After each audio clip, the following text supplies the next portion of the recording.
And I said, I'm not going to invite David Cay Johnston to Farm Jam. And someone said, why not? I'm so glad I did. I'm so glad I accepted. I'm so glad that you and your lovely bride, Janet, joined us. And I thank you very much for being here. David Cay Johnston, everybody. Well, and I'll give you a proper intro. But, yes, what were you going to say? I'm sorry. Well, the audience ought to know that we're sitting here in this farm. There are animals around. There are a lot of bee hives nearby. And there are people who came here from Anchorage, Alaska, Ventura, California, Stone Mountain, Georgia, Winchester, Virginia, all over just for this, Las Vegas, just to come see you, not me, to see you, which is, I think, an astonishing set of praise for, how you've turned comedy into serious business on public policy. That's very, very kind of you, and I will only say about that. And as I was telling your wife, the issues that you know as much about as anybody in this country are hard to get people engaged on. My whole goal has been to fight apathy my whole career, which is why the Daily Show and the Colbert Report taught me that people can learn and care about things if they're delivered in an effective way. But the way that you actually communicate doesn't require an interlocutor. You're so good at communicating all of these issues because you're so smart and articulate at it. So I am so excited to have you here and to throw these questions. And I hope to argue vehemently with you about economic policy and trade policy, but specifically tax policy and some of the theories around modern monetary theory. I should thank you for something. I don't know what any of those words mean, by the way. I should mention also the words I just said. First time I was on with you on Sirius XM, where you had asked me if I'd come over, so I walked over. I thought I was still at the New York Times when it happened, but I may have been in New York for some other reason. And you and I got to speak a little bit, and I said, well, the nice thing about watching The Daily Show and Colbert Report is clearly young people are following the news and they understand it. And you looked at me like I was a complete blithering idiot and said something along the lines of, you're not listening carefully. They are explaining what the news is that the young people haven't read, so they'll see the laughter in it. That sounds smart. I said that? You said that. I'm impressed with you. I have told that story 100 times in the year since. That's the whole theory. And I'll only say this. When you said they're come here for me, I want to make it very, very clear. What I'm trying to do and what I'd like to get, and maybe I'll have this be my first question to you, is the paradigm that we're in now, the state that we're in now, the country that we're in now, we didn't really expect. We're in New York, in case you're not clear. Well, but we're still in America. And still in America. And a lot of these people live in states where they don't have now as many rights. To me, the most important thing that we can all do right now, we're not going to change this overnight, maybe not for a long time. The most important thing we can do is build community and help folks out that need help, especially marginalized folks. And to me, that's the job right now, is do whatever you can for the least amongst us as well as your close friends. Make new friends, network, and we've learned this from plenty of human civilizations in the past, but my thing is building community within whatever you want to call this, authoritarianism, fascism, late stage, whatever. So whatever those things mean. What any of those mean. This is our community, a very small part of it, but people who, and that's what we're trying to do, and I think that's important. Do you think that's important, community? Not only do I think it's important, but, we have been digging ourselves into this since about 1975. Certainly since 1981 when Ronald Reagan was elected, and people said, gee, all that prosperity from the New Deal, let's reject that in favor of more money for the wealthiest among us and long-term degradation of our economic standards. Right. Of course, they didn't know that's what they were doing. It was just what they did. And because it took us at least 45 years to get into this, it's going to take a while to get out of this, assuming we get out of it, which is not certain. And I would suggest that there are some words, and I'll try and think of some others in the next 45 minutes, that we should keep in mind. But one of them is regard. A hallmark of the Trumpers is they have no regard for other people. They don't care about other people. And by other people, I mean anybody who isn't just like who they imagine themselves to be. Well said, yeah. And so regard is a very important word we need to put back as much as we can I teach my RIT students in the journalism classes I teach. I also teach criminal justice and soon political science and law. That if you don't have regard for people you can't stand, you're really not standing up for any of the Bill of Rights. You have to defend the rights of people who you just cannot stand, because if they don't have rights, you don't have rights. As Donald said the other day, a lot of millions of people are saying it'd be good to have a dictatorship, or essentially words to that effect. I don't know. Have you heard anybody in the audience here, among people people who are Trumpers? Yes, we need a dictatorship. Well, I think they do want it, but they don't call it that. They want daddy. They want daddy. They yes. want there are certain people amongst us. I can look out and see some of them, the whites, and they want as many cops on the streets because they feel safer. They like the military on their streets. They like that. They want it, and they're fine with it. And that's what he means when he says some of these people would love. I'm doing stuff without any checks and balances, separation of powers. Screw it. Executive order is equal to the law. Cops in Chicago, they like it, they want it, and that's how other countries have done it. And now I'm daddy. Yeah, boy, That felt amazing. That's like the worst possible daddy you could get would be the only worse daddy than Donald Trump would be Donald Trump's real father. Wow, that's our clip. What about Junior? Junior is a pretty bad dad too. Yeah, it's a good point. So let me change. What? Oh, wow.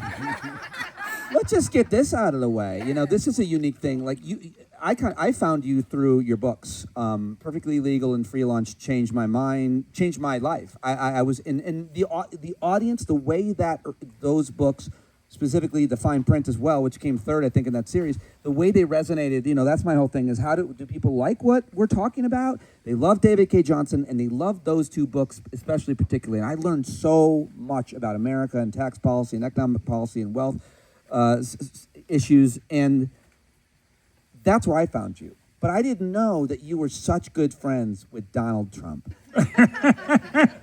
So tell us, you've written books about him as well, but you also know the man, in case people don't know this, and you tell us about your relationship with the current president of the United States.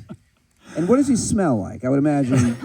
Well, fortunately, I haven't been around him lately, so I don't know, but there is a meme on the internet you can find of when he met with the European leaders and Zelensky, and you'll notice many of them clearly Seem trying. noxious. Yes, they clearly something smells very bad, and it's troubling them, and you can't miss it if you I've heard zero in on them. Got some struggles, but your relationship with him is professional. Yes. In 1988, I left the LA Times after 12 years, and I went to Atlantic City for the Philadelphia Inquirer to write about the gambling industry, which I believed casinos were about to spread across the country because of a 1987 Supreme Court decision that indigenous peoples, in many cases, not all of them, were entitled to have a casino. And that's what happened. And I met Donald Trump 2 or 3 days in, and then understanding he was the only interesting casino person in town, because the owners, the rest of them, were corporations, and they hired boring suits to run the places. And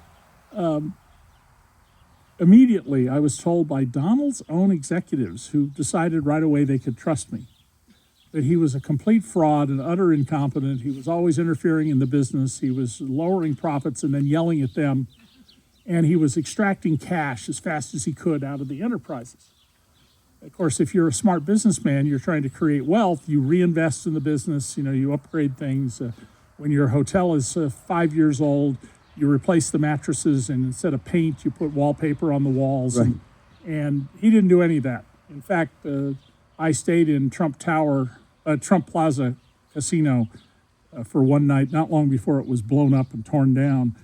And it had the built-in furniture, all had wood putty patches with paint that didn't match. The sofa was lumpy and uncomfortable to sleep on. It was almost a flea bag because of the way that he ran his business. So anyway. Covered in gold, though.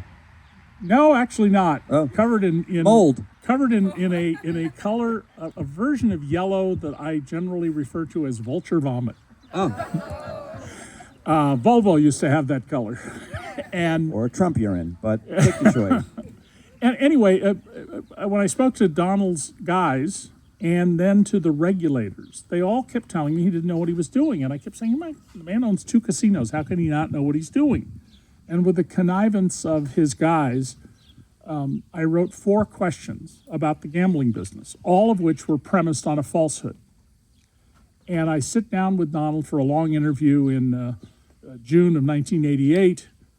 And when I bring up these falsities, he just runs with them. He just assumes they're true. And as I'm listening to him, I go to myself, because we just moved from California, right? California was flooded with these TV ads. Is your husband going to leave you? Is your boyfriend having an affair with your sister? Call California Psychics. We're the real deal, and we can tell you. And I thought, this guy should be on California Psychics. He's really into, telling you what he thinks you want to hear. And now he's president. And now, because he's been very good at telling people what they think they want to hear. And, there's seething anger in this country, as there should be, over what we've done to people.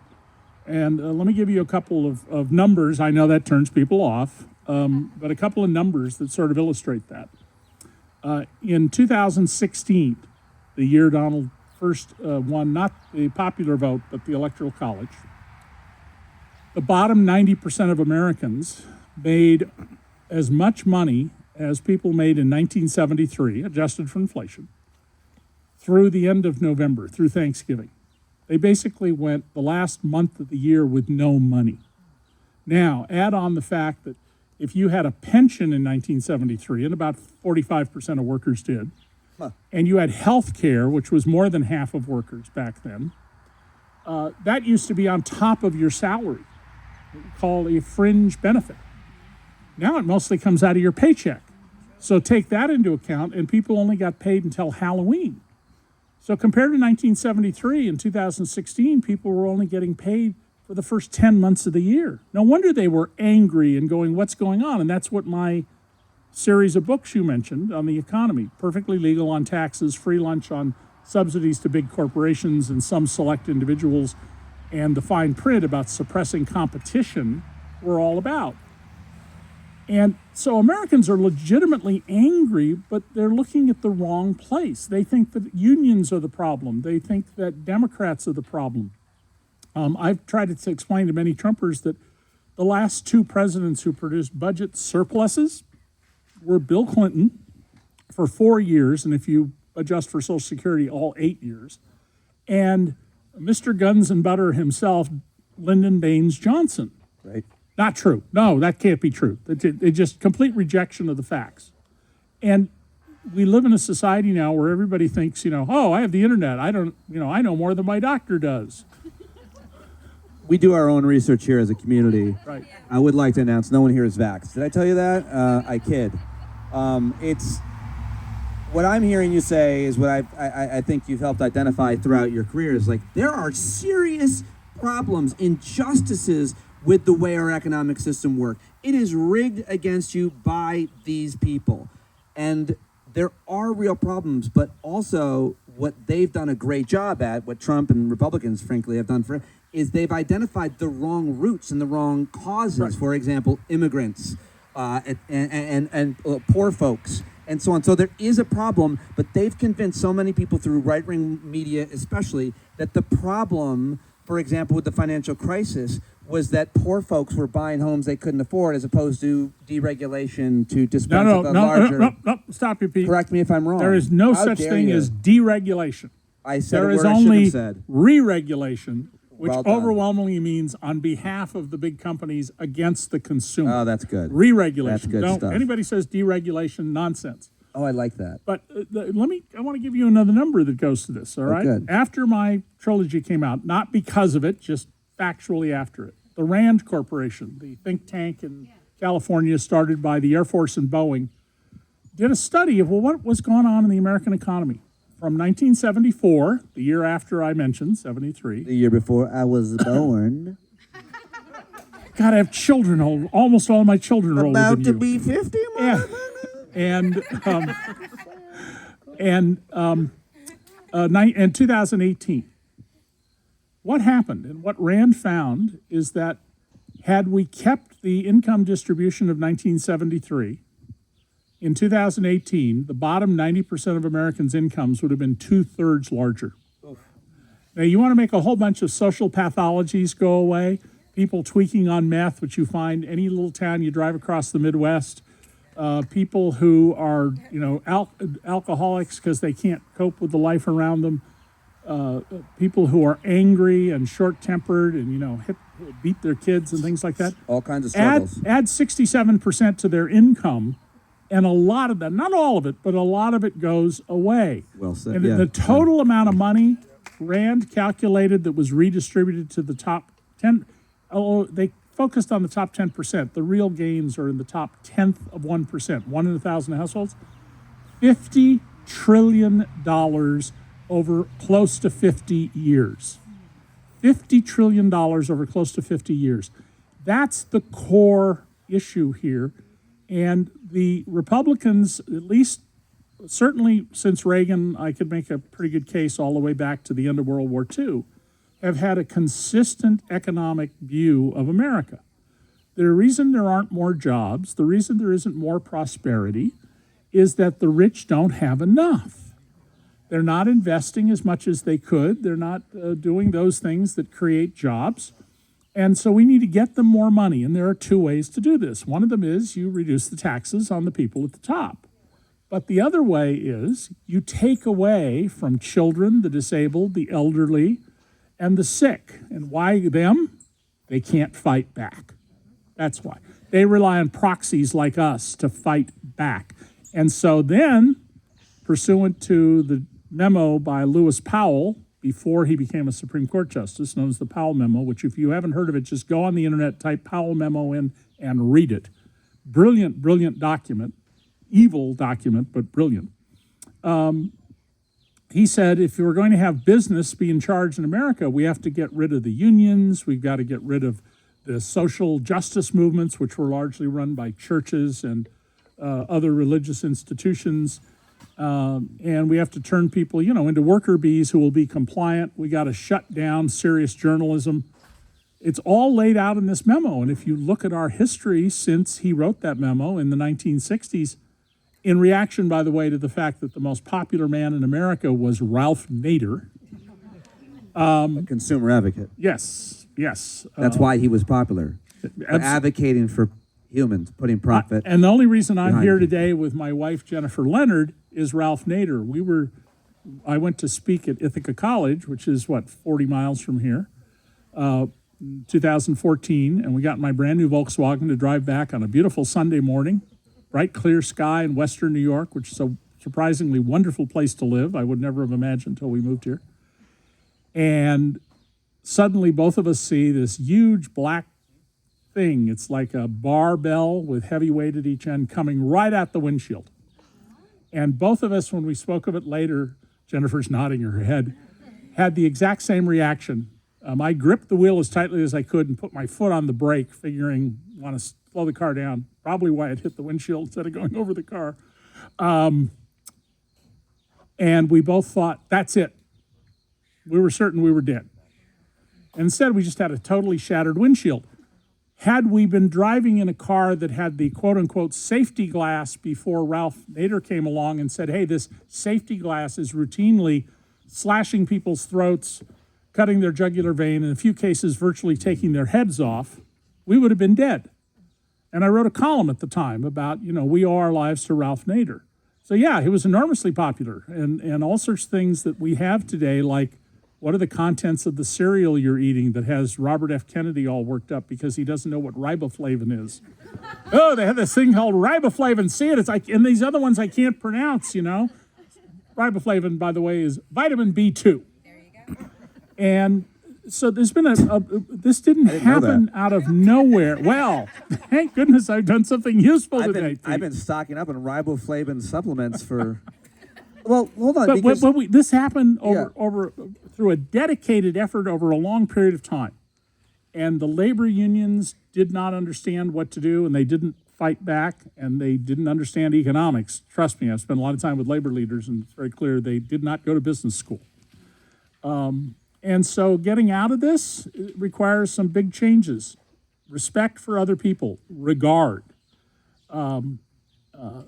revival of unions. And as Pope Francis said in 2014, without unions, there is no economic justice. Well said, and I fully agree. And I want to just bring you back because you said Ralph Nader, and that came out of the Powell memo, and just underscoring, if people don't know about that, I should have done hours on it, and it's a very important point.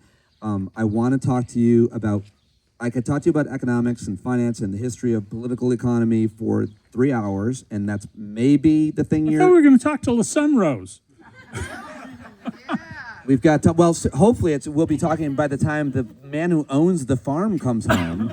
He's not here yet, but we can just talk about that. We can also talk about, and I want to talk to you about journalism and the state of media today, because you know that as well as anybody. You're an expert on that. There's one question I haven't asked you pointedly, and one thing I wanted to get you to talk about in front of this diverse group of people is throughout all of your work, and certainly through all the interviews I've always done, you've always had a great and deep understanding for the history of oppression, specifically when it comes to race and gender in this country. You've always been very inclusive the way you talked, in a way that really taught me how, when talking about economics, when talking about finance, making sure to include black and brown folks, the history of America, and certainly women and gender in general. And my question to you is, who radicalized you, old timer? That's Because you always include this, and I think it's so important. It probably was important at your time, your tenure at the New York Times. But I literally mean what I'm going to say very, very clearly. Nobody has ever asked that question before,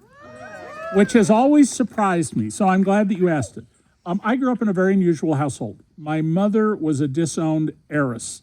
My maternal grandfather had one child, my mother, and in today's money, when he died in the mid-50s, and I was a kindergartner or first grader, he was worth $250 million. He was fabulously rich. And so my mother grew up with servants and lots of money, and on her 16th birthday, as she graduated from high school, she got as a gift a Cadillac.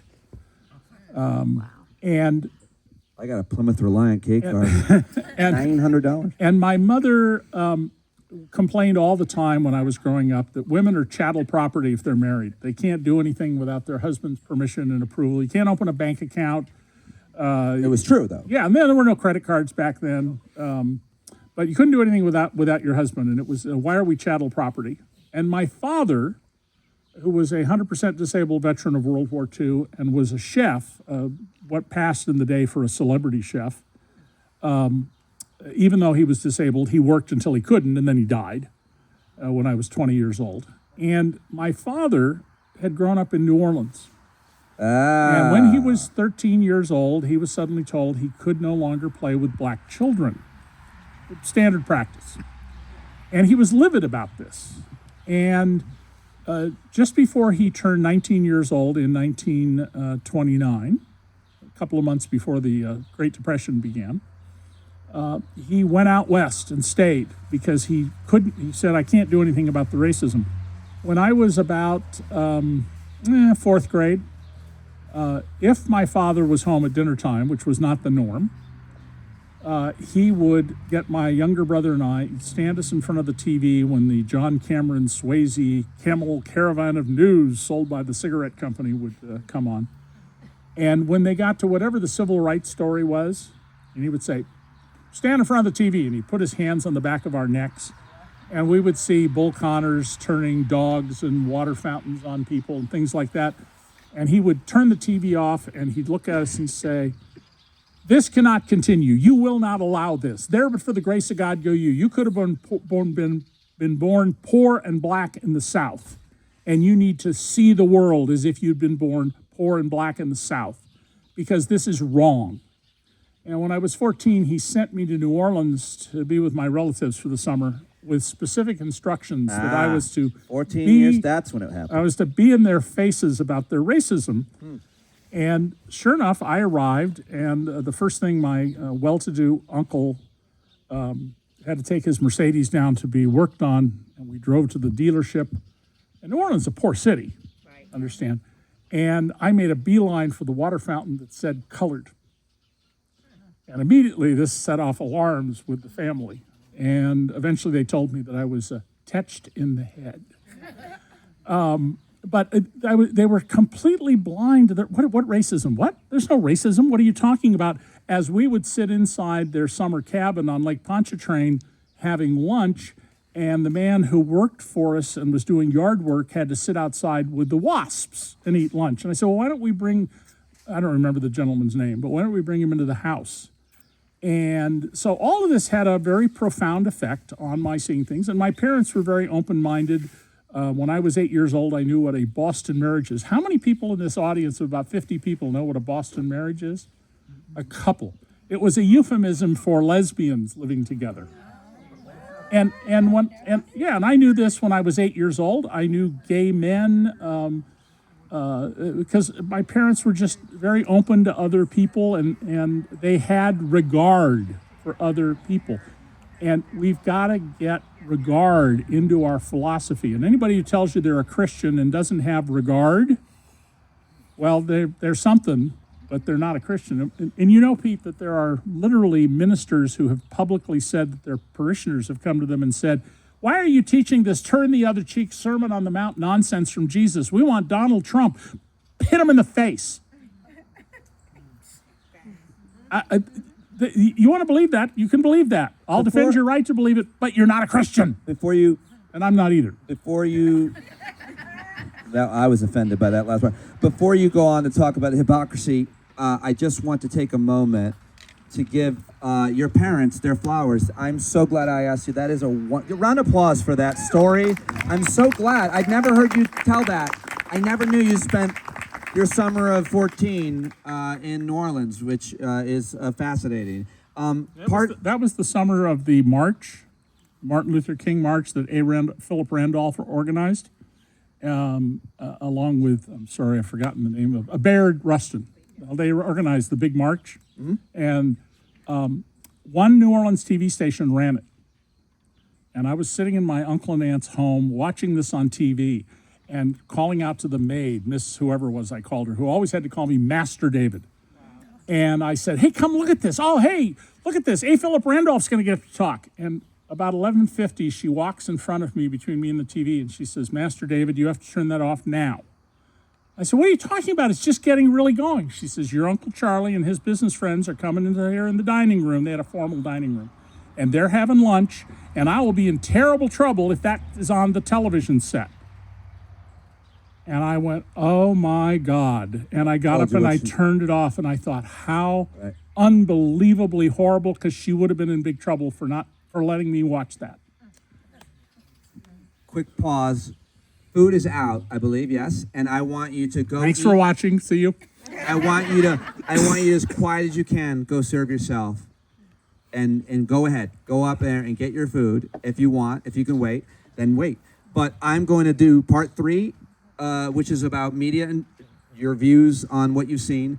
And then I'm going to do Q&A, and then we're going to wrap it. So if you have a question... So the sun isn't going to rise. I'll take you as long as you can, but I want to make sure everybody eats and everybody's comfortable and so on. And just take a quick pause, a round of applause for Kitty and Keith and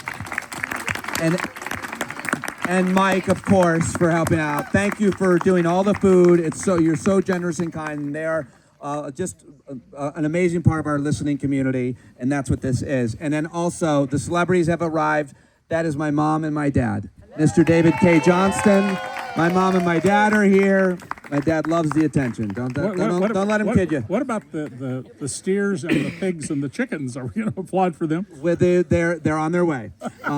So finally, I want to ask you, I think it's super important, as we're talking about all the things that you know a lot about, you know as much as anything about media and the coverage of all the issues that we are talking about. Just a little bit about, because you've done it all, every kind of media, print, television, radio, and you've won all the awards, and you've got all the respect, and you're at the New York Times for 17 years and so on. But what we are seeing now, this media atmosphere now, I'll start the conversation by saying, anything you want to believe, keep it quiet, folks, anything you want to believe, you can believe. In this America, in this version of America, you can believe whatever you want to believe. Vaccines don't work, the moon is made of cheese. anything you want. You Green can, cheese. Green cheese. You can find it. You, however, have taught us to live on Earth One my entire career. Come back to data and journalism and how it's done and how it becomes reliable and how it gains credibility. You've got all the credibility and respect a journalist can have. Tell us a little bit about how far you've come. Well, I mean, Go eat, everybody. Get your food. Yeah, get your food, as a few people are starting to do. Yeah. Understand what journalism is and isn't.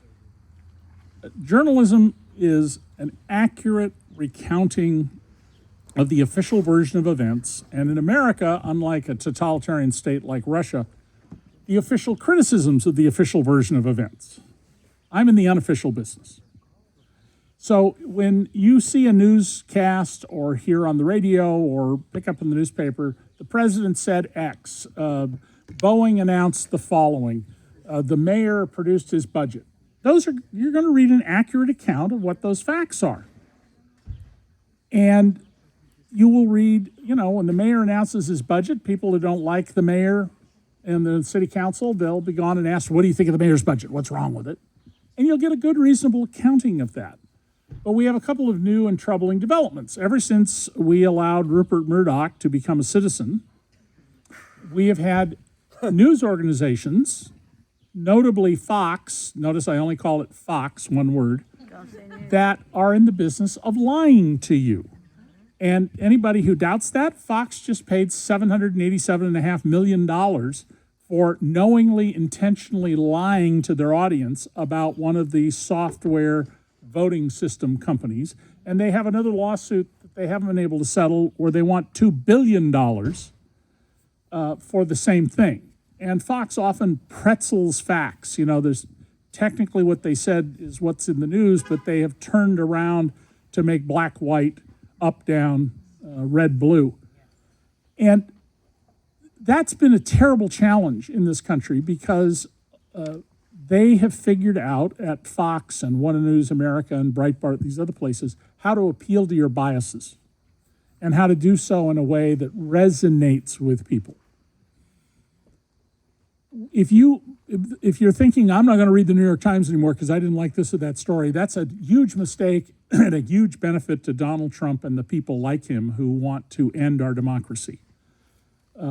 News is not about telling you what you want to hear. It is not about comforting you. It is about telling you what, in our judgment as journalists, you need to know. It is exclusion. We have limited resources. Even if you have the New York Times or LA Times staffs when I worked there of 1,200 journalists, you still can't do everything. There's not enough space to do everything. There's enough time. This is important. We're going to tell you about this. That isn't important. We're going to not tell you about that. And journalists are unique in another area that's very important. There's an old saying, I once spent money having somebody research, where's the first time you could find what I'm about to say in print? And it came back to be me, and I am sure I was not the first person to say it. I was floored. But the saying is, doctors bury their mistakes, lawyers see theirs off to prison, only journalists sign theirs on the front page for everyone to read. And we publish journalism reviews. There used to be a lot of them around the country. Now we have basically the Columbia Journalism Review at Columbia University. And these are internal critiques where, I've written many pieces for journalism reviews exposing reporting that was fraudulent, reporting that editors failed to properly check before they put it in. And no other occupation does that. It is a unique self-policing matter. And oftentimes, competitive newspapers in particular, what we hardly have anymore, will go after each other's work. I'm the only journalist in America who has caused a broadcaster to be forced to shut down and go out of business over what today we would call fake news. I called it blackouts and news manipulations. And I'm writing these stories in the Detroit Free Press, and lo and behold, the Detroit News writes stories basically saying, don't believe that. Or it's known as the Lansing State Journal. Don't believe that stuff. And so, I have a long history of being a press critic, and there are plenty of journalists who don't like me because of that. That's okay. They're entitled. But journalism now doesn't have nearly the resources we had. At the LA Times, when I turned in my very first expense account in 1976, I was chided for flying coach and for renting a Pinto. Well, after that, trust me, I flew first class and rented Oldsmobiles all the time. And there were years when my expense account was multiples of my salary at the paper because we had money running out our ears and we could pursue stories in great depth. I wrote a long feature once about the thrift store business and how, because Fortune magazine had described one of the biggest charities in the country as being the most efficient charity in the country because they didn't understand it was arguably the least efficient charity in the country because they didn't know the economics of it. And when I finished the piece and turned it in, an editor said, "But I want this fact you'd mentioned a long time ago." And I said, "Oh, I don't think it's worth it." And he said, "What do you mean?" I said, "Well, to do that, it's going to take, I don't know, 2 weeks of work. I got to fly back to the East Coast. It's going to be $10,000 of expenses." And he goes, "Yeah? You know, try to get $10,000 of expenses today for a whole story." Try to get a job as a journalist and be able to pay your rent. Oh, absolutely. Today. And I tell young people who want to go into journalism, you know, what you need to do is marry someone who will support your hobby. That's sad, but in funny. 1960, in 1967, I was recruited by the San Jose Mercury by somebody who didn't know when they started recruiting me that I was 18 and had just graduated from Knight High School. I got hired the next year at 19, appalling some of the staff, at least in the first. And my salary in today's money was $67,000. Your first year. A teenager. And with overtime, I was making about $84,000, $7,000 a month. I talk to young journalists all the time who tell me they've gotten their first job offer and it's $32,000 in today's money. And this isn't just journalists. Airline pilots who were senior captains of jumbo jets in the mid to late 70s were making well over $1 million a year in today's money. Now they make less than $500,000. The whole country has seen wages come down. Well, we keep minting billionaires and centimillionaires, and many people just have more money than they know what to do with. And this is government policy that's bringing these things about. So journalism isn't left out of that. Journalism is a part of that. And in Washington, the problem is Washington journalism, and I've never worked in Washington, is embarrassed Washington reporters a lot over the years, but not living there. A lot of the work there depends on access. And, you know, you could do a lot of work by reading the Federal Register and paying attention to the paperwork that comes out of the White House, which Charlie Savage of the New York Times won his Pulitzer for doing. But it depends on, you know, I got this line from the senator. The cabinet secretary pulled me aside and whispered something in my ear. Right. And that just does not lead to the kind of skeptical, from a distance reporting. And a lot of it, I read stories all the time in the Wall Street Journal about finance. And I go, this is a very well-written story. It makes perfect sense to me. And the writer of this story doesn't have a clue to what's actually going on because they don't have any deep knowledge. And as the salaries go down, the quality of people over the long haul is going to go down, except for those who either have trust funds. And there are a lot of journalists these days with trust funds, so they don't have the kind of experience I had growing up of, you know, going to work at 10 and full-time at 13. And, I mean, literally, I once had an editor at the New York Times this was in 1996, so the numbers would have changed. But I said, you know, think about these poor families in New York who are raising their kids on $500 a week, $26,000 a year. Nobody in New York lives on $26,000 a year. I said, get on the subway with me. I'll take you out to Queens on my way to get on the airplane to fly back to Rochester. Oh, well, nobody cares about those people. And you can find that at every major news organization now because you're getting people who grew up, you know, with a silver spoon in their mouth. Yep. I mean, the current editor of the New York Times, Joe Kahn, who's an excellent journalist. I used to sit a couple of desks away from him when he was a reporter. You know, he's a gazillionaire. He's incredibly rich. The rest of them. And it affects how you see the world. It affects how you see the world because reasonably, you know, if you're Diana Henriquez and your grandfather was a coal miner and your father worked for the coal mine company, just wouldn't go into the mines underground, you have a different view of the world than if, you know, you grew up in a house with servants and a private jet. your institutional knowledge and life experience brought to the table all this credibility for your career as a journalist, and we are all better for it because you have been covering it in the way that you described your entire career. And I'm going to go to Q&A now. If anybody has any questions, Just one. Yeah. Don't stop paying attention to the news. If you're ticked off about something, be ticked off about it. We're not here to comfort you. We're here to tell you what we think is important. That's the one bias I like we're that. allowed. This is important. That isn't.